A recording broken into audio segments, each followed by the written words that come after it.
अशी चिक मोत्याची माळ होती ग 30 तोळ्याची ग.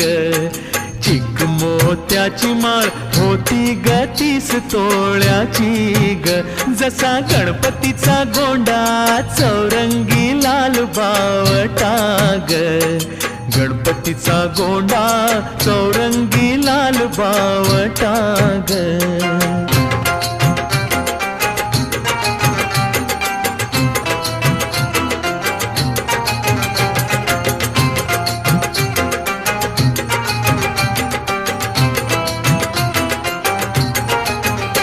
या चिकमाळेला रेशमी मौचार दोराग. या चिकमाळेला रेशमी मौचार दोराग.